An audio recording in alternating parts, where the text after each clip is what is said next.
오늘은 우리가 출애굽기 119번째 시간으로 임마누엘이라는 제목으로 같이 말씀을 나누도록 하겠습니다. 여호와의 명령대로 성막의 역사가 마치고 하나님의 영광이 성막에 임하게 됩니다. 하나님의 영광이 임하는 것이 구약시대에는 가시적으로 이 구름이 가득한 모습으로 보여지게 하셨어요. 구름은 하나님의 임재와 영광을 가시적으로 보여주는 것이었습니다. 하나님께서 광야에서 낮에는 햇빛을 가리는 구름 기둥과 밤에는 추위를 피하는 불 기둥으로 이스라엘 백성들과 함께 하시면서 그들을 인도하셨습니다. 그렇게 40년 동안을 그들과 함께 하셨어요. 하나님께서 시내산에 오시기 전부터 불기둥과 구름기둥으로 이스라엘 백성들을 보호하시고 인도하셨는데, 홍해를 건널 때에도 앞에는 홍해바다가 있고 뒤에는 애굽의 군대가 추격하고 있을 때 그 진퇴양난의 이 상황에서 이스라엘 백성들은 모세에게 원망을 하지요. 왜 우리를 데리고 와서 여기에서 우리를 죽게 하느냐고. 그때 하나님께서 모세를 통해 말씀하신 것은 너희들은 가만히 서서 하나님의 구원을 바라보아라, 그렇게 말씀하셨어요. 원망밖에 하지 않는 그들에게 하나님께서 하나님의 구원을 보라 하시면서 이 애굽의 군대와 이스라엘 백성들 사이에 하나님의 구름 기둥을 놓으시고 이 바로의 군대가 이스라엘 백성들을 쫓아오지 못하도록 막아주셨습니다. 그래서 이스라엘 백성들이 다 건너게 하시고 바로 군대가 들어오게 하셔서 그 애굽의 물에서 수장당하게 하시죠.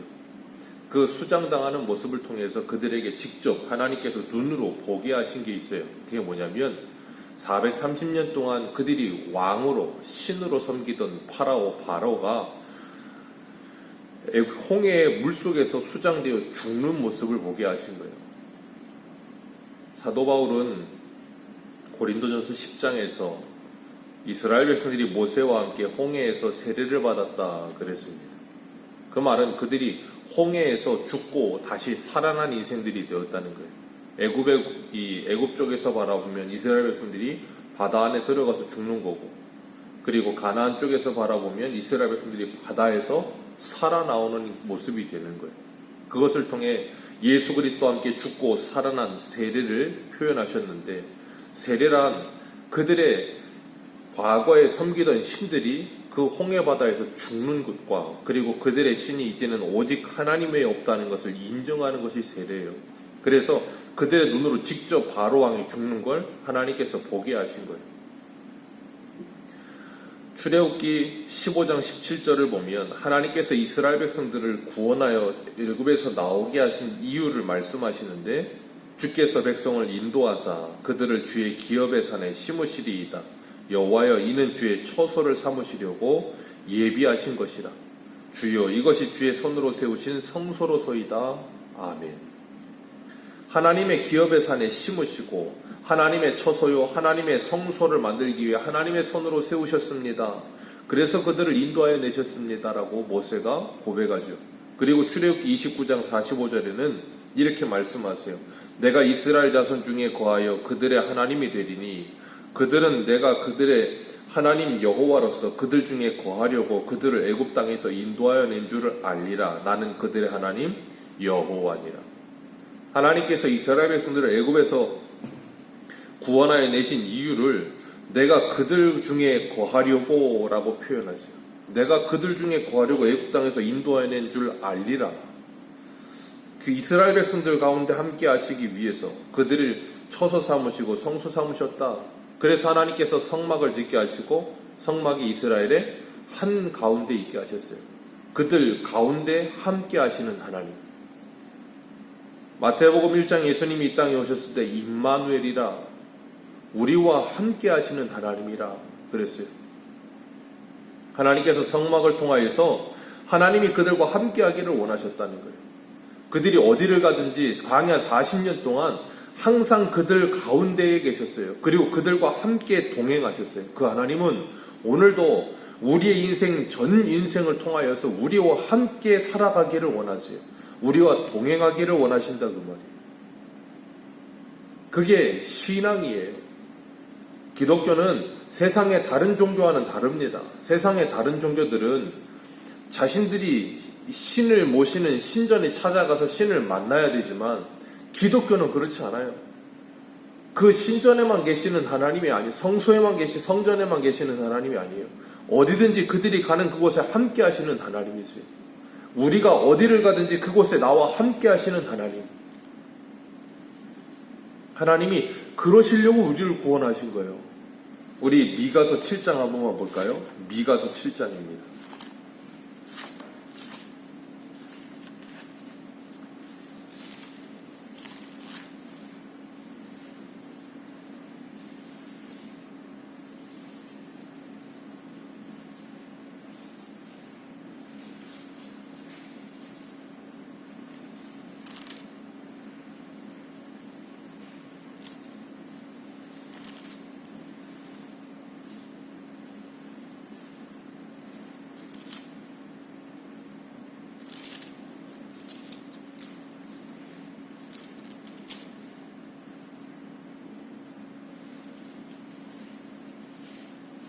미가서 6장입니다. 미가서 6장 8절.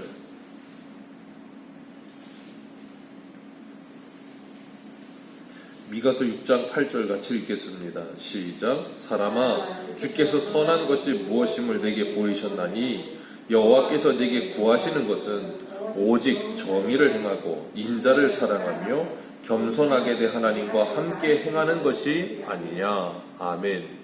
하나님께서 우리에게 원하시는 것, 하나님이 우리에게 구하시는 것은 정의를 행하며 인자를 사랑하며 겸손하게 하나님과 함께 동행하는 것이다. 함께 하는 것이다. 그게 하나님이 우리에게 원하시는 것이다 라고 말씀하세요. 창세기에 보면 에녹이 65세에 무드셀라를 낳고 300년을 하나님과 동행하죠. 하나님은 우리와 동행하기를 원하세요. 우리와 함께 살기를 원하세요. 그런데 우리는 하나님과 함께 사는 것을 껄끄러워할 때가 많아요. 하나님은 그냥 잠시 우리를 도와주시기만 하고 간섭하지 않으셨으면 좋겠는 게 우리 삶을. 근데 그게 아니고 하나님은 우리의 삶의 일거수일투족을 함께 하시면서 우리를 도우시고 우리를 다듬으시고 만들어 가시며 하나님의 사람으로 세워가기를 원하신다는 거예요. 함께 살기를 원하신다는 거예요. 그래서 성막을 지으라고 하신 거예요. 오늘 본문 36절 우리 같이 한번 읽겠습니다. 36절과 37절입니다. 시작. 구름이 성막 위에 떠오를 때에는 이스라엘 자손이 그 모든 행진하는 길에 앞으로 나아갔고 구름이 떠오르지 않을 때에는 떠오르는 날까지 나아가지 아니하였으며. 아멘. 성막의 구름이 이스라엘 백성들의 행진에 수신호와 같은 역할을 했던 거예요. 성막의 구름이 내려앉아 있으면 하나님께서 그곳에 머물러 있으라는 표시예요. 그리고 그것이 구름이 떠오르면 하나님께서 이스라엘 백성들하고 행진하라고 사인을 주시는 거예요. 그러니까 그들은 광야 40년 동안 뭐만 쳐다보겠어요? 성막과 성막 위에 있는 구름만 쳐다보면서 하는 거예요. 그것을 통해서 하나님께서 가르치시는 게 뭐냐면 그들의 인생을 인도하시는 분은 하나님이라는 걸 40년 동안 가르치신 거예요. 가라고 하면 가고 서라고 하면 서라. 그게 하나님이 이스라엘 백성들에게 40년 동안 가르치신 거예요. 그들과 동행하시면서 그들의 인생의 주인, 그들의 인생의 핸들을 그들 스스로 잡고 있지 않고 하나님이 잡고 계신다는 걸 가르쳐 주시려고.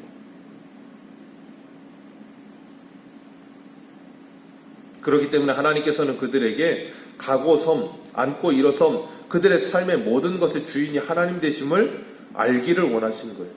예레미야 10장 23절을 보면 이렇게 말해요. 여호와여 내가 알거니와 사람의 길이 자신에게 있지 아니하니 걸음을 지도함이 걷는 자에게 있지 아니함이니이다. 아멘. 걸음을 지도함이 걷는 자에게 있지 아니함이니이다. 잠언 16장 9절에도 말하죠. 사람이 마음으로 자기의 길을 계획할지라도 그 걸음을 인도하시는 이는 여호와시니라. 하나님께서 우리의 걸음을 인도하시며 우리 앞서 행하시며 모든 일들을 준비하시고 조성하셔서 우리를 그리로 이끌어 가신다라고 말씀하고 계시는 거예요. 그렇기 때문에 우리는 우리의 의도와 달리, 우리의 생각과 달리 우리의 인생이 내 계획과 생각과 의도대로 돌아가지 않을 때가 더 많다는 걸 알 때가 많습니다. 이사야 55장은 주님 그러시죠. 사람의 생각은 하나님의 생각과 다르며 사람의 길은 하나님의 길과 다르다. 하나님의 길과 우리의 길이 다르고 하나님의 생각과 우리의 생각이 다르다는 것을 인정하는 데서부터 우리의 신앙이 성숙하고 자라기 시작해요. 그래서 나는 틀리고 하나님은 맞다라고 인정하는 때부터 우리는 우리의 신앙이 이게 크게 자란다는 걸 우리는 경험합니다.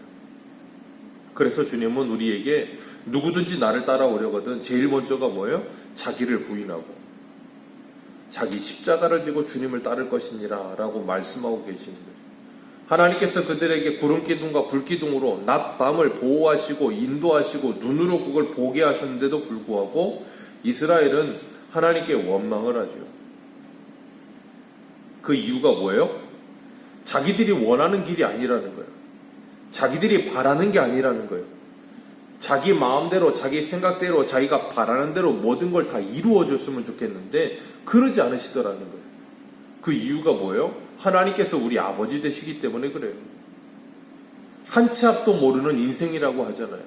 한 치 앞도 알지 못하는 우리가 자꾸 우리의 계획대로 우리의 생각대로 우리 원하는 대로 되기를 원하니까 그렇게 되면 사망의 길이고 그렇게 되면 망하는 길인데 우리는 그리로만 가고 싶은 거예요. 왜요?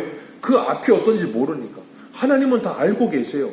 그래서 그리로 가면 죽는다는 걸 알기 때문에 우리가 원하는 대로 바라는 대로 가지 않으시는 거예요. 그리고 정반대의 길로 우리를 이끄시는 거예요. 그걸 알 때까지는 광야 40년이라는 시간이 필요했던 거예요. 하나님께서는 오늘도 우리들을 그렇게 하나님의 뜻대로 하나님의 길로 인도해 가시면서 하나님이 누구신지를 가르쳐 주세요. 그리고 우리의 인생이 내 마음대로 사는 인생이 아니라 우리의 입, 우리의 마음, 우리의 생각, 우리의 손과 발, 이 모든 게 내 생각과 내 마음대로 사는 게 아니라 내 감정대로 사는 게 아니라 하나님의 말씀대로 살아가야 되는 인생이라는 걸 가르치시는 거예요. 그래서 성령으로 살면 성령으로 행할지니라 라고 갈라디아서 5장에 말씀하시는 것처럼 육체의 소욕을 따라 살지 않고 성령의 소욕을 따라 사는 인생, 내 마음대로 사는 인생 아니라 성령의 인도하심을 받는 인생, 하나님께서는 우리와 함께 하시면서 우리가 그런 인생 되기를 원하신 거예요. 그것이 가장 아름답고 위대한 겁니다. 우리가 이런 비유가 맞지는 않겠지만 이 강아지나 아니면 말이나 어떤 짐승들을 집에서 키울 때는 주인이 그 짐승을 뭐예요? 가르치죠. 짐승을 가르칩니다. 그래서 밥을 먹을 때도 밥 먹는 걸 이렇게 식사할 때 밥을 짐승에게 주고서 강아지나 고양이에게 강아지에 주고서 멈춰. 그럼 강아지가 안 먹고 딱 있을 때가 있어요. 이 주인에게 조련이 잘 된 강아지는 주인이 먹으라고 하면 먹고 먹지 말라고 하면 안 먹어요. 말도 마찬가지입니다. 야생말을 가져다가 조련을 하면 그 야생말이 주인의 말을 들어요. 그래서 주인이 가라고 하면 가고 서라고 하면 섭니다. 우리는 그렇게 조련이 잘 된 짐승들을 보면 굉장히 멋있고 아름답다고 이야기하죠. 예, 하나님의 말씀에 따라서 우리가 가고 서는 것이 잘 되어지는 성도를 우리는 신앙이 좋다라고 이야기하는 거예요. 아름답다라고 이야기하는 거예요. 성도는 그렇게 하나님의 말씀에 따라 훈련되어지고 연단되어져 가면서 주님과 함께 동행하는 거예요. 그렇기 때문에 우리가 우리의 언행심사가 정말 하나님의 말씀을 따라서 훈련되어지고 연단되어지도록 날마다 뭐 해야 돼요? 주님 앞에 기도하며 말씀을 묵상하며 살아야 돼요. 육신의 그 훈련은 약간의 유익이 있지만 병거는 금생과 내생의 유익이 있다라고 분명히 말씀하셨거든요. 이스라엘 백성들을 구름기둥과 불기둥으로 인도하시는 하나님, 오늘도 우리를 성령 하나님께서 인도하시고 그 하나님의 처소를 삼으시고 하나님이 우리와 함께 하시려고 우리를 찾아오셔서 우리를 출세상하게 하신 거예요. 출애굽하듯이. 그래서 우리가 이 땅에서 사는 인생이 아니라 하나님의 나라의 백성으로 살게 하신 거예요. 그렇기 때문에 우리가 잊지 말아야 될 것은 우리가 하나님의 처소가 되었다는 것, 그리고 하나님과 동행하는 사람이 되었다는 것, 그래서 하나님의 말씀을 품고 하나님의 마음을 품고 이 땅을 살아가게 되었다는 것, 우리가 그것을 잊지 말아야 될 줄로 믿습니다. 그리고 오늘도 우리는 출세상하는 삶을 살아야 됩니다. 내 안에 여전히 이 애굽적인 습성들, 이 세상의 습성들, 이 옛 생활의 모습들, 여전히 벗겨지지 않은 우리의 모습들을 날마다 거기서 보여야 돼, 떠나야 되는 거예요. 그리고 하나님께서 말씀하시는 게 나는 너의 하나님이 되고 너는 내 백성이 되리라 하셨던 그 언약이 예수님을 통하여 이루어지고 성령 하나님을 통하여 우리 안에 그게 적용되고 있는 거예요, 지금. 그렇기 때문에 우리가 내가 원하는 대로, 내가 바라는 대로 내 인생이 사라지지 않는 것, 그것이 얼마나 감사한 일인지 몰라요. 요셉이 17살에 형들에게 미움을 받아서 보디발의 집에까지 끌려갔다가 거기에서 또 감옥까지 내려갔다가 자기가 원하는 대로 된 게 하나도 없어요. 생각도 안 했던 일이었는데 그런 풍파가 맞아졌습니다. 그런데 결국은 그가 애굽의 총리로 일어서게 돼요. 그 이유는 딱 하나였습니다. 하나님께서 아브라함에게 언약하셨던 그 언약을 이루시기 위한 방편으로 요셉을 사용하신 거예요. 근데 시편은 그것을 하나님의 말씀이 응할 때까지 요셉을 하나님이 말씀으로 훈련하셨다라고 표현해요. 그리고 요셉은 45장에 가서 창세기 45장에서 형들이 자신에게 찾아왔을 때 하나님이 이 모든 일을 하셨구나. 하나님이 당신들보다 먼저 나를 이곳에 먼저 보내신 거구나. 당신들을 구원하시기 위해서 이 모든 일을 하셨구나 하고 깨닫게 돼요. 그 하나님은 오늘도 우리와 함께 하시는 줄 믿으시길 바랍니다. 이사야 43장 1절에 이렇게 말해요. 야곱아 너를 창조하신 여호와께서 지금 말씀하시느니라. 이스라엘아 너를 지으신 이가 말씀하시느니라. 너는 두려워하지 말라. 내가 너를 구속하였고 내가 너를 지명하여 불렀나니 너는 내 것이라. 내가 물 가운데 지날 때에 내가 너와 함께 할 것이라. 강을 건널 때에 물이 너를 침몰치 못할 것이요 내가 불 가운데 지날 때에 타지도 아니할 것이요 불꽃이 너를 사르지도 못하리라. 아멘. 하나님께서 이스라엘과 물 가운데 거할 때도 함께 하시고 불 가운데 거할 때도 내가 거기에 너와 함께 하겠다. 내가 너와 함께 하려고 너를 애굽에서 데리고 나왔다. 내가 너를 나의 성소 삼으려고 내가 애굽에서 데리고 나왔다. 그 하나님은 이 세상에서 우리를 데리고 나오신 이유가 우리와 함께 하시기 위함이에요. 여러분이 물 가운데 다닐 때든 불 가운데 다닐 때든 악골 골짜기를 다닐 때든 어디를 다닐 때든 하나님은 우리와 지금도 함께하고 계심을 기억하시길 바랍니다. 그리고 그 하나님과 동행하며 하나님의 말씀을 붙들고 하나님의 정의와 공의를 이 땅에 실현하며 주님과 동행하는 복된 우리 인생 되시기를 주님의 이름으로 축복합니다. 기도하겠습니다.